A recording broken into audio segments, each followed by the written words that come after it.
for updates on sports stories across the globe. Aaron Akerijola joins us. Your Royal Highness. Good morning. Good morning to you. Doctor, good morning. Good morning. Good morning. All right, let's begin today's update with a massive countdown. As a matter of fact, 4 days before that particular touch, that flame goes up in Paris. As it stands right now, the countdown is heavily on. There are still worries about insecurity in Paris for the games. Millions will be thronging into this famous city for the Summer Olympics and also the Summer Paralympics. So a lot is expected. Countdown, of course, Team Nigeria will be there. Team Nigeria will have their flag hoisted, hopefully, and we'll be hoping that we get several national anthems being sung along the lines. All right, the likes of... learned it. Okay, that's true. I hope they've learned it. Okay, it will be put to the test in a matter of days. But let's talk about the Super Falcons. They are just a joy to watch. They are quite exuberant. They've been going about doing social media trends just to put themselves in the mood and at the same time take the pressure off them. Remember, they're in that group of deaths.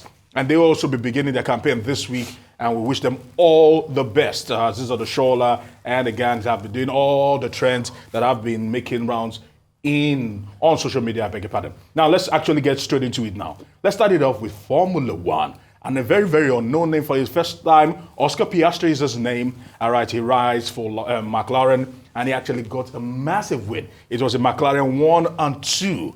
Lewis Hamilton coming second, Leclerc fourth. But first of all, let's talk about the fact that 200 races, Rufai, 200 races, this man has won. And this was the issue, this was the incident that probably dominated the headlines from that particular race, talking about the Aussie Grand Prix with the collision between Lewis Hamilton and rival Max Verstappen. Verstappen still holds the driver's standing at the moment, clear favorite, but there are still talks about what is going on now. We are beginning to see cracks and frictions between players in the Red Bull circuit. So let's see what happens for next season. We know that Lewis Hamilton will be joining Ferrari, and hopefully he gets a car that can match his talent. Away from that, Tadej Pogačar, the Slovenian, has actually sealed his place in history as he won the Tour de France. Kudos to him. 21 stages, and he becomes the first. And he becomes the first man to actually win back-to-back in a very long time. Talking about the Giro Italia and also the Tour de France.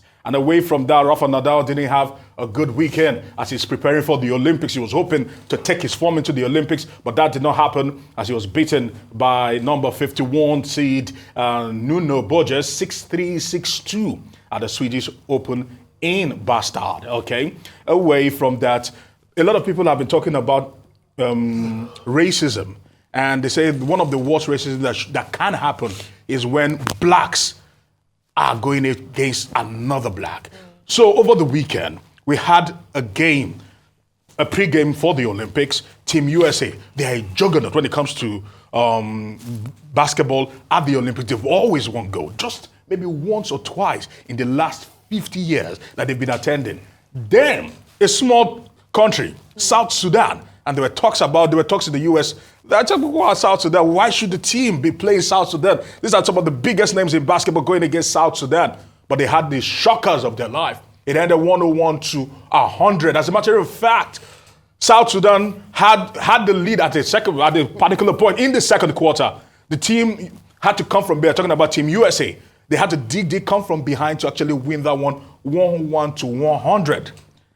And a lot of people have been going against former NBA stars that criticize South Sudan as an unknown team and as a team that shouldn't be lacing their boots against or lacing their sneakers against some of the greatest in the NBA, the likes of Steph Curry, LeBron James, Anthony Davis, and the rest of them.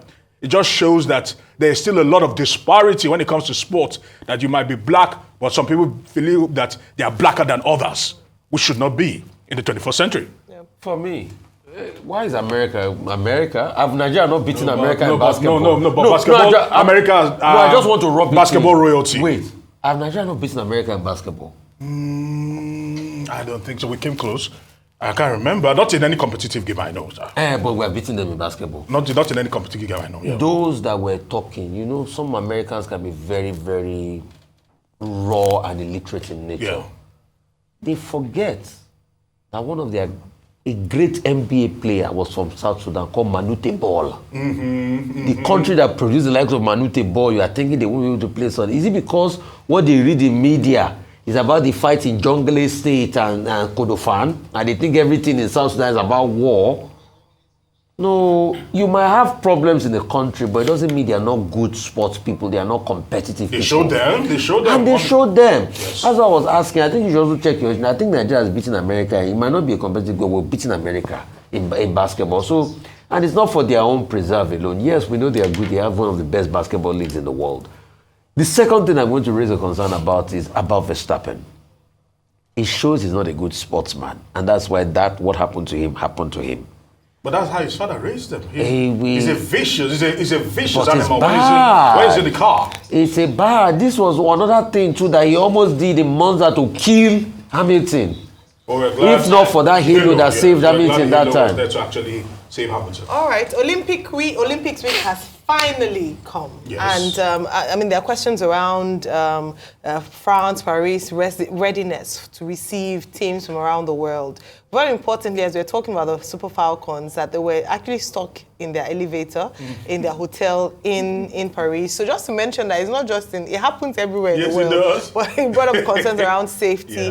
And of course, how, businesses around the stadium would be able to benefit from the number of people who would come in as a result of the fact that they really heightened security, blocked off a few areas, and so just the dynamics of the Olympics. But the tourism industry are crying. Yeah, that's what I'm saying. It's bad for business. That's what I'm saying. It's bad businesses, local businesses around the area. So where they ought to have benefited as a result of the Olympics, they are crying that they've not seen this kind of, business downturn for them. So just to mention, but aside from that, we're looking forward to the brilliant competition that would happen. Like you said, we're hopeful for Team Nigeria. I know a number of, private organizations have come out to speak out for the Super Falcons, for other individuals, and we're looking forward to getting more support and hopefully seeing some stars emerge. So looking forward to the games this year. Check your issue. We've actually beaten America on road to Tokyo Olympics. We beat them on American soil in basketball, Nigerian basketball. South Sudan, you refer to South Sudan as a small country. The other week, that was how you refer to one other country as a small country. No, I didn't say they were a small country. I was quoting ex-basketballers, ex-NBA stars in the US. But it is wrong to dismiss sovereign states as small countries, even if it is the commentator who was saying that. I mean, South Sudan, I remember when they gained their independence in 2011. I was there, and we were all shouting, South Sudan, oh yeah, South Sudan, oh yeah. And it's a very strategic country, bordered by Uganda, Kenya, Ethiopia, Democratic Republic of Congo. But talking about racism, there was another incident over the weekend, and that involved the under-18 team of Liverpool. They went to Germany, and they had to walk off the pitch twice. The authorities say they are going to investigate. Well, their manager was saying, well, it's a language issue. It's a difference in language. But you see, we keep having these incidents again and again. Now, as for Formula One, Max Verstappen was very angry. He was shouting and using swear words on the radio. And his complaint is that Red Bull will have to do better. Will have to get their acts together. Now, he was so angry, by the time he got to lap 63, he and Lewis Hamilton had another collision after the one in Australia Grand Prix. And, he ended up finishing 5th. Yes. So, but he's very angry about it. I thought that was, something to worry about.